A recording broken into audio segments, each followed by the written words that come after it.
रात की बची रोटियों से अलग अलग तरह का नाश्ता बनाने वाली देवरानी। अपने मिडिल क्लास ससुराल की किचन में सुषमा सुबह सुबह गैस स्टोव के सामने खड़ी रात की बची हुई बासी रोटियों से टेस्टी नाश्ता, रोटी का पिज्जा और वेज रोल बनाने के लिए वेजिटेबल चॉप कर रही हैं। ये बन गया बासी रोटी का पिज्जा और बासी रोटी का वेज रोल। ठीक उसी समय उसकी जेठानी नीतू अपने कमरे में ऑफिस जाने के लिए रेडी हो रही अपने पति संजू को अलमारी से नीली शर्ट निकाल कर दे रही है। कल आप सफेद शर्ट पहन कर गए थे, आज ये नीली शर्ट पहन कर जाओ, आप पर बहुत अच्छी लगेगी। संजू नीतू से शर्ट लेकर पहन लेता है। आजकल तुम मुझ पर ज्यादा ही ध्यान दे रही हो, क्या बात है? बस आजकल मुझे ज्यादा टाइम मिल रहा है तो वो तुम्हें दे रही हूँ। तभी पालने में लेटा उनका 2 साल का बेटा काव्या रोने लगता है। नीतू तुरंत उसे अपनी गोद में उठा लेती है। अरे अरे, रोते नहीं मेरा बच्चा, रोते नहीं। गोद में आते ही काव्या रोना बंद कर देता है। जब तक रसोई में नीतू की देवरानी सुषमा रात की बासी रोटी का नाश्ता बनाकर तैयार कर देती है, तब तक पूरा परिवार, उनके सास ससुर, दोनों नंद, दोनों देवर ऑफिस जाने के लिए दोनों के पति हॉल में इकट्ठा हो चुके होते हैं। नीतू भी अपने बच्चे को गोद में लिए वहां बैठी होती है। कुछ ही देर में सुषमा रसोई से हाथों में रोटी, पिज्जा और वेज रोल से भरी प्लेटें लिए वहां आती है। अब आपका इंतजार खत्म होता है। मैं बनाकर ले आई हूँ रात की बासी रोटी का गर्मा गर्म नाश्ता, रोटी, पिज्जा और वेज रोल। पूरा परिवार उत्सुकता से नाश्ते को देखता है और फिर खाने लगता है। नाश्ता खाते ही सबके चेहरों पर एक चमक आ जाती है। वाह छोटी भाभी, क्या नाश्ता बनाती हो। हमने कभी सोचा नहीं था कि बासी रोटी का इतना अच्छा नाश्ता भी बनाया जा सकता है। देवरानी जी, क्या कमाल कर दिया तुमने आते ही। जो परिवार कभी बासी रोटी छूता तक नहीं था, वो आज बड़े मजे से बासी रोटी का बना नाश्ता खा रहा है। बड़ी बहू, परिवार की सेवा करने की नियत होनी चाहिए। अगर तुम्हारी देवरानी भी तुम्हारी तरह काम चोरी करती और नखरे दिखाती तो हम कभी बासी रोटी खाते नहीं, समझी? क्या मम्मी जी, सच में आप लोग पहले बासी रोटी नहीं खाते थे? हाँ छोटी बहू, बासी रोटी तो हम खाने लगे हैं जब से तुम आई हो, नहीं तो रात की बची बासी रोटियां तो तुम्हारी जेठानी फेंक देती थी। जब रात की बची बासी रोटियां सुबह कोई खाएगा ही नहीं तो मैं क्या करूंगी? फेंकूंगी ही ना, मैं थोड़ी ना खाऊंगी। बड़ी भाभी, आप रात में इतनी सारी रोटियां बनाती क्यों थी कि सुबह के लिए बासी बच जाती थी? माहौल को गर्म होता देखकर नीतू की देवरानी तुरंत बीच बचाव करती है। अरे बस बस, आप सब यहाँ नाश्ता करने आए हैं या जंग लड़ने आए हैं? आराम से नाश्ता कीजिए और अपने अपने काम पर जाइए, ये बातें तो होती रहेंगी। सुषमा की बात मानकर नाश्ता करके सब अपने अपने रास्ते निकल जाते हैं। दोनों देवरानी जेठानी के पति ऑफिस, चारों नंद देवर कॉलेज और सास ससुर अपने कमरे में चले जाते हैं। सुषमा सबके झूठे बर्तन उठाने लगती है। क्या सच में मेरी जेठानी से परिवार दुखी था? लेकिन मैं ऐसा नहीं होने दूंगी, सबको अच्छा खाना खिलाकर खुश रखूंगी। अपने परिवार वालों की बातें सुनकर सुषमा अपनी जेठानी के लिए नेगेटिव इमेज बना लेती है। फिर उसी किचन में डिनर के लिए चावल पकने के लिए रखती ही है कि तभी आटा गूंथ रही उसकी जेठानी उसे टोकती है। अरे देवरानी, ये क्या कर रही हो तुम?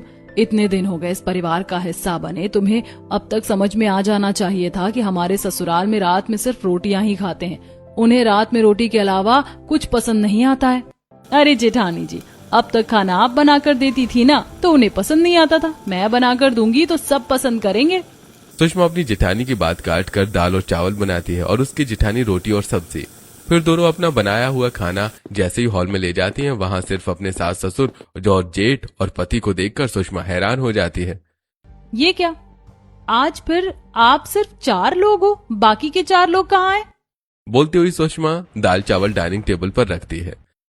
अरे छोटी बहू, तुम्हें तो पता ही है ना, इस घर में सब लोगों को अलग अलग टाइम पर खाना खाने की आदत है। तुम अभी हमें खिला दो, फिर अपनी नंदों और अपने देवरों को भी खिला देना। रोटी और सब्जी टेबल पर रखने के बाद नीतू खाने के प्लेट्स लगाती है, लेकिन दाल चावल देखकर नीरज भड़क जाता है।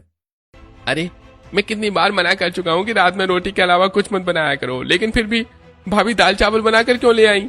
देखो, ये दाल चावल मैंने नहीं बनाया, मैंने रोटी सब्जी बनाई है। मैं देवरानी को मना कर रही थी, लेकिन उन्होंने मेरी बात मानी नहीं। मैंने थाली लगा दी है, आप लोग खाइए, मेरा बेटा रो रहा होगा। इतना बोलकर नीतू अपने कमरे में चली जाती है। सॉरी, आज गलती से मिस्टेक हो गई, कल से ध्यान रखूंगी।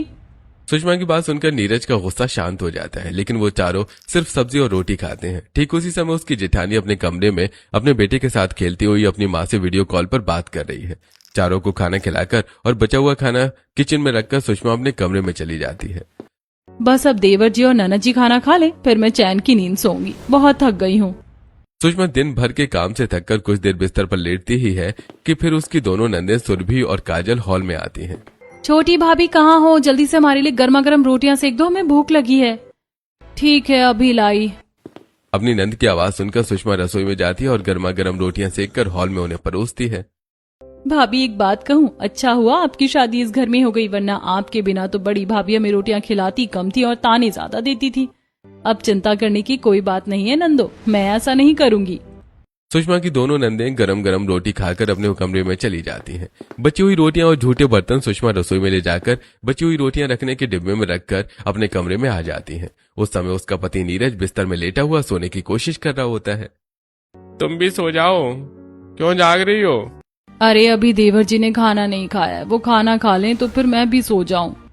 तब तक उसकी जेठानी नीतू अपने बेटे और पति को सुलाकर खुद सो चुकी होती है। सुषमा को भी बहुत नींद आ रही होती है, लेकिन वो सोती नहीं है। रात के 11 बजने पर उसे हॉल से अपने देवरों की आवाज सुनाई देती है। भाभी जल्दी से गर्मा गर्म रोटियां सेक दो, हमें बहुत भूख लगी है। सुषमा उठकर फिर से रसोई में जाती है और रोटियां सेककर हॉल में ले जाकर अपने देवरों को खिलाती है। सुषमा के दोनों देवर भी गरम गरम रोटियां खाकर अपने कमरे में चले जाते हैं। सभी के खाना खाने के बाद जो बासी रोटियां बच जाती हैं, सुषमा उन्हें रोटी रखने के बर्तन में रखती है। फिर झूठे बर्तन धोकर अपने कमरे में आकर बिस्तर पर लेट जाती है। अब जाके चैन मिला।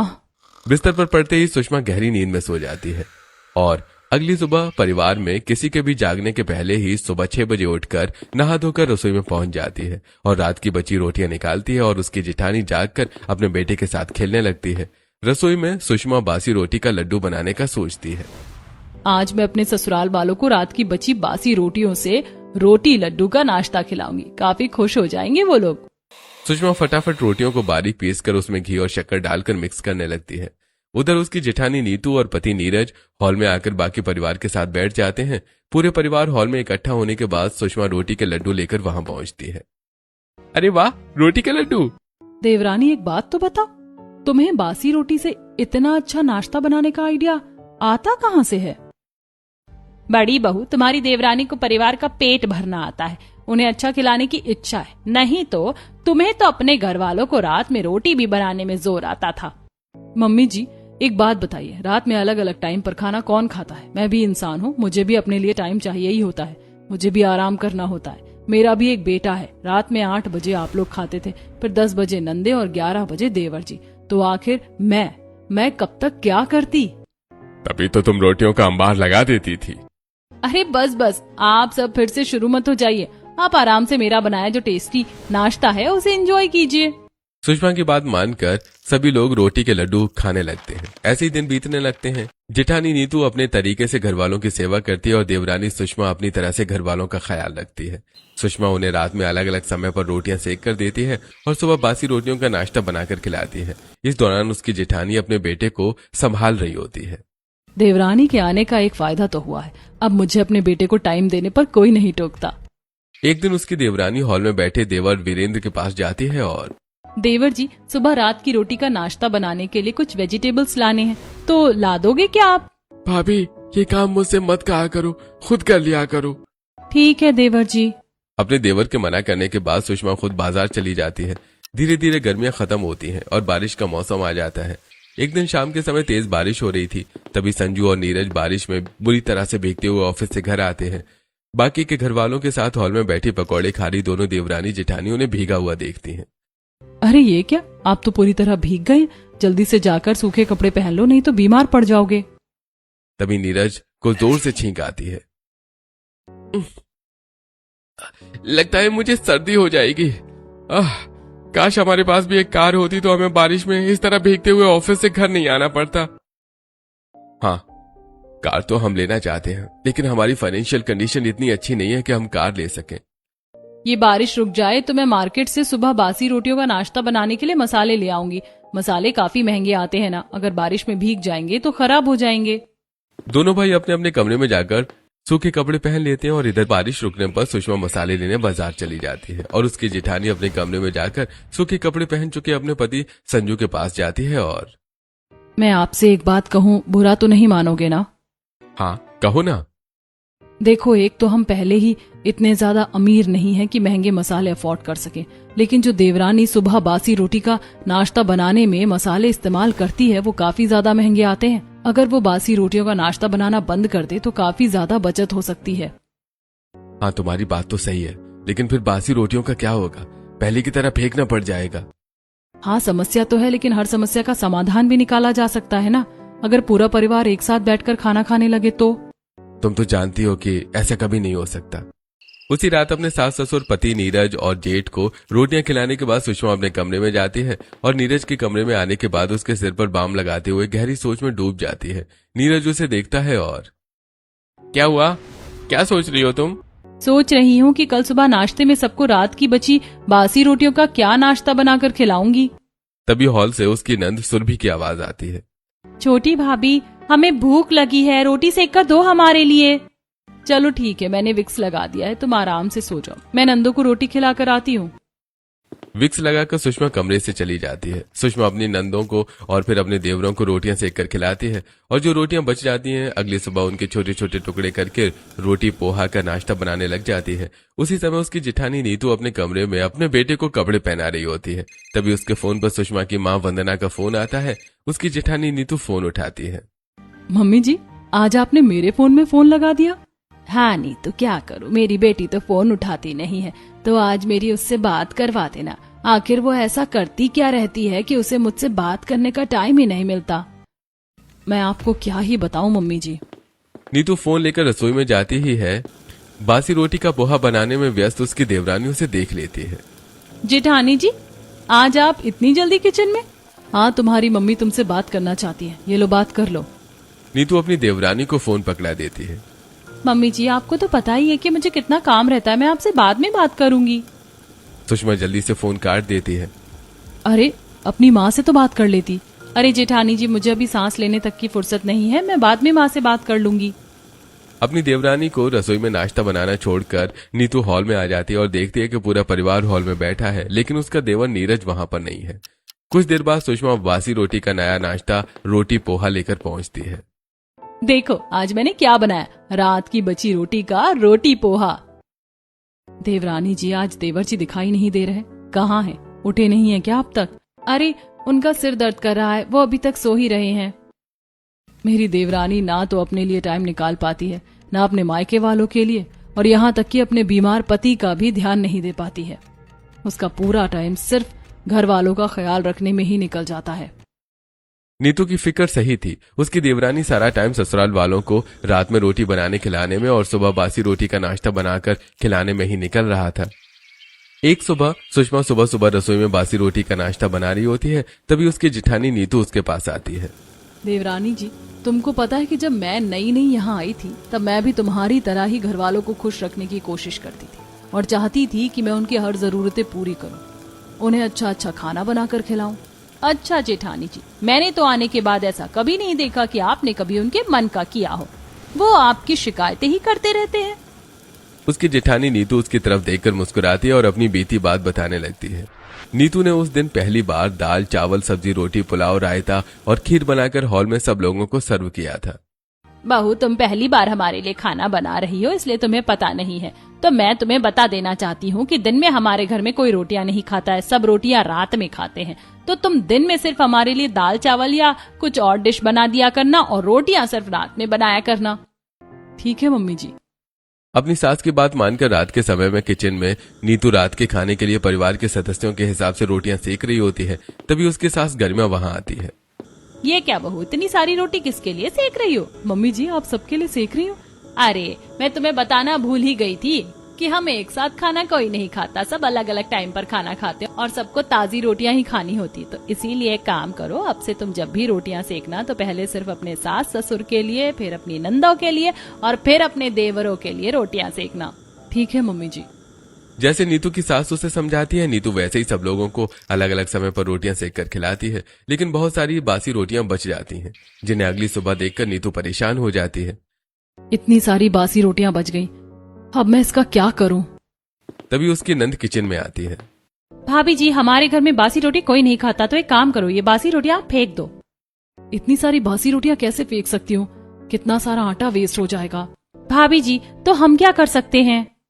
शुरू में नीतू जब बासी रोटियां गाय को देती या फेंक देती थी तो उसे कोई कुछ नहीं कहता था, लेकिन एक सुबह जब वो रात की बची बासी रोटियां गाय को खिलाकर हॉल में आती है तो वहां बैठे उसके घर वाले गुस्सा हो जाते हैं।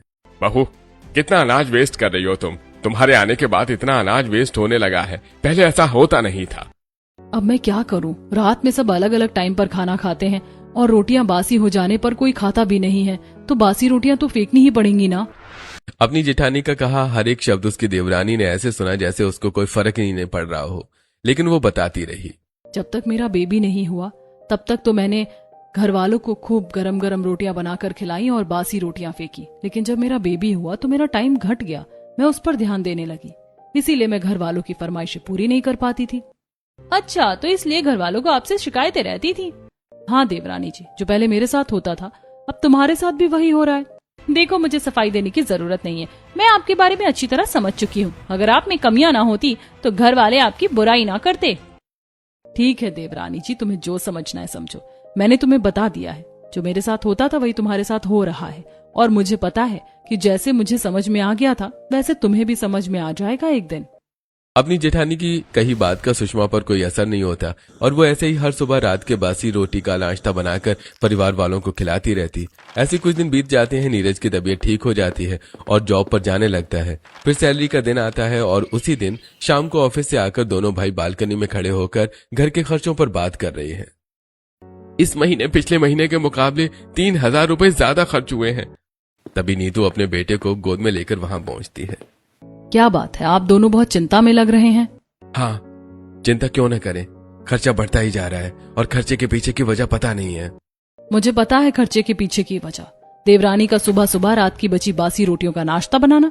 अगर वो बनाना बंद कर दे तो खर्चा बचाया जा सकता है। तभी उसकी सास गरिमा वहां आ जाती है और उसकी बातें सुन लेती है। वाह बहू, बहुत अच्छी सलाह दे रही हो। तुम कहना चाहती होगी कि रात की बची बासी रोटियां फेंक दें जैसे तुम फेंकती थी।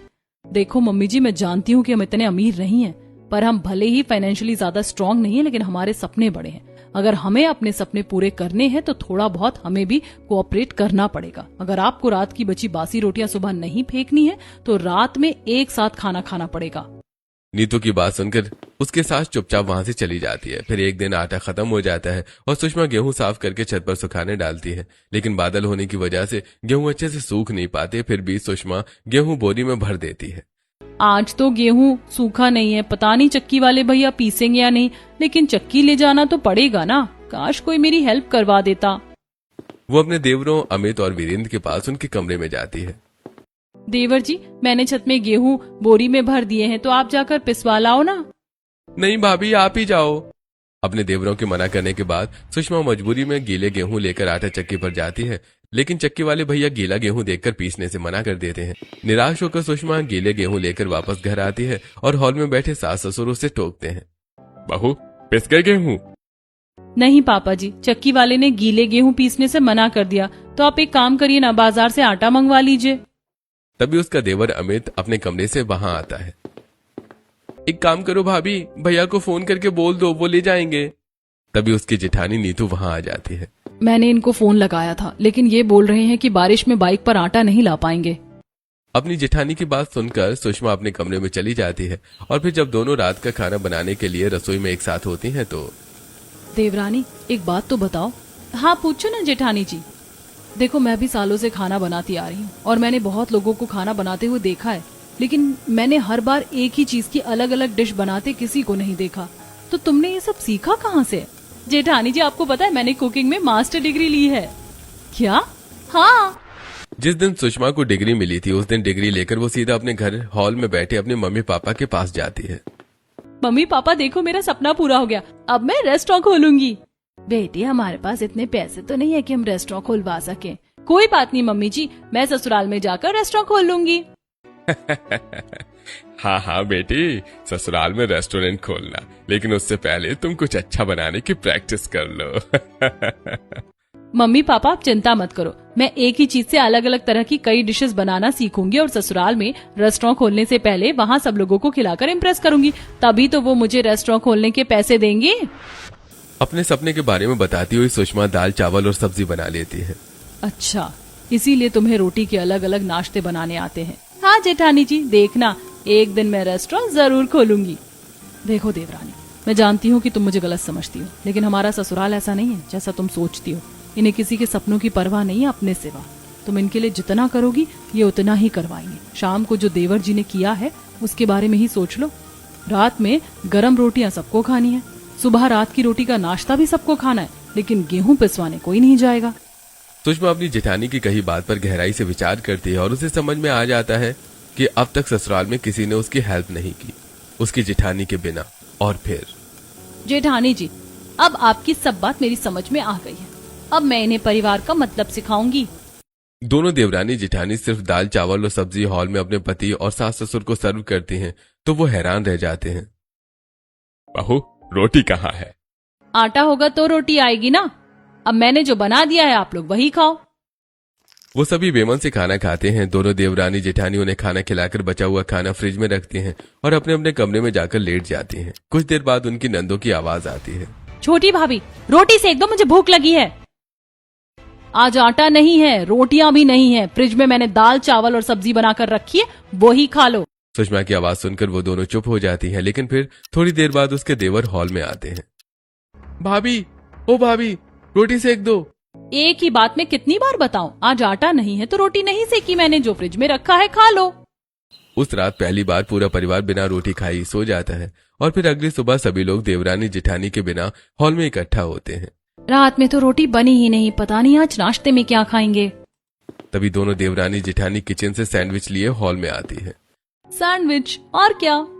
वो दोनों सबको सैंडविच सर्व करती हैं। सब लोग सैंडविच खाते ही शिकायत करने लगते हैं। छोटी भाभी, ये आपने सुबह सुबह बासी रोटी के नाश्ते की ऐसी आदत लगा दी है कि सैंडविच हमारे गले से उतर ही नहीं रहा। तभी उसके सास गरिमा हॉल की खिड़की से खिली हुई धूप देखती है। छोटी बहू, धूप निकली है, छत पर गेहूं सूखने डाल दो और शाम को पिसा लाना। इस घर में मैं अकेली नहीं हूँ, आप लोग भी ये सब काम कर सकते हैं। अधूरा नाश्ता करके दोनों देवरानी जेठानी के पति ऑफिस चले जाते हैं और वो दोनों अपने अपने कमरे में आ जाती हैं। कुछ देर बाद नीतू अपनी देवरानी सुषमा के कमरे में गहने लिए हुए आती है और सुषमा की तरफ गहने बढ़ाती है। देवरानी, एक काम करो, ये गहने रख लो और तुम एक फूड स्टॉल शुरू करो। इसी से हमारी गरीबी दूर होगी और तुम्हारा सपना भी पूरा होगा। जेठानी जी, मैं आपको कितना गलत समझ रही थी। सुषमा अपनी जेठानी से गहने लेने से पहले उसे गले से लगा लेती है। फिर दोपहर होने पर नियम के अनुसार लंच में अपने सास ससुर को दाल चावल सर्व करती है। अब से इस बिखरे परिवार को एक होना होगा, क्योंकि मैं एक फूड स्टॉल खोलने की तैयारी कर रही हूँ। बहू, तुम्हारे कहने का मतलब क्या है कि हमारा परिवार एक नहीं है? और ये फूड स्टॉल खोलने का भूत कहाँ से सवार हो गया? इसके पैसे कहाँ से आएंगे? हाँ, क्योंकि अगर परिवार एक होता तो रात का डिनर एक साथ करता और हर काम में एक दूसरे का हाथ बटाता। लेकिन यहाँ ऐसा है कि एक काम करता है, बाकी तमाशा देखते हैं। और रही बात फूड स्टॉल के भूत की, तो वो मुझ पर हमेशा से सवार था और उसके पैसे। तभी अपने बेटे को गोद में लिए उसकी जेठानी नीतू वहाँ आती है और उसे अपनी सास गरिमा की गोद में दे देती है। मम्मी जी, आप अपने पोते को संभालो, मैं अभी आती हूँ। अरे तुम कहाँ जा रही हो? पैसों का इंतजाम करने। दोनों देवरानी जेठानी घर से बाहर निकल जाती हैं। वो दोनों एक सुनार के पास जाती हैं और गहने गिरवी रखकर जो पैसे मिलते हैं वो लेकर शाम को घर वापस लौटती हैं। पैसे तो आ गए हैं, लेकिन अब फूड स्टॉल कैसे लगेगा? तब तक ऑफिस से घर आ चुके गरिमा और प्रताप के साथ बैठे नीरज और संजू उनकी बातें सुन लेते हैं। Food stall? क्या बात कर रही हो तुम? मैं सोच रही हूँ कि एक फूड स्टॉल लगा लूं। जेठानी जी इसमें मेरा साथ दे रही हैं। नीतू वहीं बैठे अपने सास ससुर की तरफ देखती है और अब तक तो परिवार ने कभी एक दूसरे का साथ नहीं दिया, शायद अब दे दे, क्योंकि ये हम खुद के लिए नहीं बल्कि परिवार के लिए कर रहे हैं। आखिर कब तक आप दोनों भाई कोल्हू के बैल बने रहेंगे? लेकिन अपनी बहू की बात सुनकर उनके सास ससुर वहां से उठकर अपने कमरे में चले जाते हैं। लेकिन दोनों देवरानी जेठानी अपने तरीके से अपना विरोध शुरू कर देती हैं। उन्होंने रात में फिर वही दाल चावल और सब्जी बनाई और घर वाले डाइनिंग टेबल पर रोटी न देखकर गुस्सा हुए। ये क्या हो गया है छोटी बहू तुम्हें? तुम्हें तो पता है रात में हम सब रोटियां ही खाते हैं और कुछ नहीं। पापा जी, अब से आप सब रोटी के बिना खाना खाना सीख लीजिए। एक बार फिर पूरा परिवार रात में बिना रोटी खाई ही रह जाता है। लेकिन जब उन्हें सुबह रात की रोटी का नाश्ता नहीं मिलता तो उनका गुस्सा सातवें आसमान पर पहुंच जाता है। छोटी बहू, ये क्या तरीका है ससुराल वालों से पेश आने का? हमें जो खाना है वो खिलाओगी या जो तुम्हारा मन होगा वो? छोटी बहू, पहले तो तुमने हमें रात की रोटियों का नाश्ता बनाकर खिलाया और लत लगाई और अब एकदम से बंद कर दिया। देखिए, मैं अकेली इस घर में नहीं हूँ, मेरे अलावा भी और लोग हैं जिनसे मैं उम्मीद करती हूँ कि वो भी मेरी हेल्प करेंगे। लेकिन जब मैंने देखा कि किसी को ना तो मेरी परवाह है ना ही मेरी जेठानी की, तो फिर मैंने फैसला कर लिया कि मैं भी किसी की परवाह नहीं करूंगी। अगर उस दिन देवर जी गेहूं पिसवा लाते तो बात यहाँ तक बढ़ती ही नहीं। और वैसे भी अब हम दोनों देवरानी जेठानी के पास इतना समय नहीं है कि आप लोगों को कोई बात समझाएं। देवरानी जी, चलो चलकर देखते हैं ठेले का काम कहाँ तक पहुँचा। दोनों देवरानी जेठानी वहां से चली जाती हैं। प्रताप दोनों देवरानी जेठानी की बात को समझ जाते हैं। अमित और वीरेंद्र, जाओ छत में गेहूं सुखाओ। सुखा ही देना, नहीं तो तुम्हारी भाभियां अब हमें न तो रात में रोटियां खिलाएंगी और न ही सुबह नाश्ता खिलाएंगी। अपने पिता के कहने पर दोनों भाई गीला गेहूं छत पर सुखा आते हैं और फिर आटा भी पिसा लाते हैं। फिर जब दोनों देवरानी जेठानी घर आती हैं तो हॉल में बैठे उनके सास ससुर। बहुओं, गेहूं पिस के आ गया, अब रात में रोटी बनाकर खिला देना। गेहूं पिसकर आ जाने पर दोनों देवरानी जेठानी एक साथ मिलकर किचन में ढेर सारी रोटियां सेक कर डाइनिंग टेबल पर रख देती हैं। रोटियों का ढेर देखकर उनके सास ससुर हैरान हो जाते हैं। पापा जी देखो, अब हम दोनों देवरानी जेठानी रात में अलग अलग टाइम पर किसी के लिए रोटी सेक कर नहीं देंगी। एक साथ रोटियां सेक दी हैं तो एक साथ आप लोग खाइए, और अगर जिसे बाद में खाना है तो बासी रोटी ही खानी पड़ेगी। सुषमा की बात सुनकर उसके नंद और देवर अपने अपने कमरों से निकलकर वहां आ जाते हैं। ये क्या बात हुई भाभी? देखो, अब हमको सुबह फूड स्टॉल भी खोलना है, तो रात भर जागकर आप सबको रोटियां बेलकर खिलाती नहीं रहेंगी। तो अगर आपको ताजी रोटी खानी है तो साथ में बैठकर खाइए, नहीं तो बासी रोटियां खाने को मिलेंगी। पूरा परिवार दोनों देवरानी जेठानी की बात मानकर बेमन से एक साथ खाना खाता है। खाना खाकर वो सभी अपने अपने कमरे में चले जाते हैं और दोनों देवरानी जेठानी बची हुई रोटियां रसोई में रखकर अपने अपने कमरे में जाकर सो जाती हैं। और फिर अगली सुबह सुषमा सबको हॉल में रात की बासी रोटी की नाश्ता, बासी रोटी का चूरमा बनाकर देती है। सब लोग खाकर बहुत खुश हो जाते हैं। अरे वाह, ऐसा लग रहा है जैसे हम सालों बाद बासी रोटी का नाश्ता खा रहे हैं। तुम्हारे हाथों में तो जादू है। नाश्ता करके सब अपने अपने कमरे में चले जाते हैं। लेकिन प्रताप को दोनों देवरानी जेठानी की नीयत समझ में आ गई थी, इसलिए वो उसी समय अपने चारों छोटे बच्चों को अपने कमरे में बुलाते हैं। देखो बच्चों, अब तक तुम्हारी भाभीियों ने हमारी सारी फरमाइशें बिना किसी शिकायत के पूरी की है, तो अब वक्त आ गया है कि हम भी उनका साथ दें, क्योंकि हम सिर्फ घर में बैठकर खा नहीं सकते और वो दोनों जो भी कर रही हैं वो परिवार के लिए ही कर रही हैं। प्रताप के समझाने पर वो सब अच्छी तरह से समझ जाते हैं। फिर अगली सुबह जब दोनों देवरानी जेठानी झुंझलाई हुई रसोई में रात की बासी रोटी का नाश्ता बना रही थी, तभी हॉल से देवर की आवाज आती है। भाभी, कितना टाइम और लगाओगी बासी रोटी का नाश्ता बनाने में? हमें काफी ज्यादा भूख लगी है। आज देवर जी की आवाज इतनी जल्दी हॉल से कैसे आ रही है? दोनों देवरानी जेठानी बासी रोटी का नाश्ता, रोटी के चिप्स लेकर हॉल में जाती हैं तो देखते हैं कि पूरा परिवार हॉल में एक साथ बैठा है। इतने सालों बाद आज पूरे परिवार को एक साथ बैठे देख रही हूँ। भाभी जी, हमें माफ कर देना, हमने अब आपकी परेशानी समझी और आप जो समझाना चाह रही थी वो भी हम समझ गए। अब आपको परेशान होने की जरूरत नहीं है। अब हम आपके साथ हैं, आप जो करना चाहते हो उसमें आपका साथ देंगे।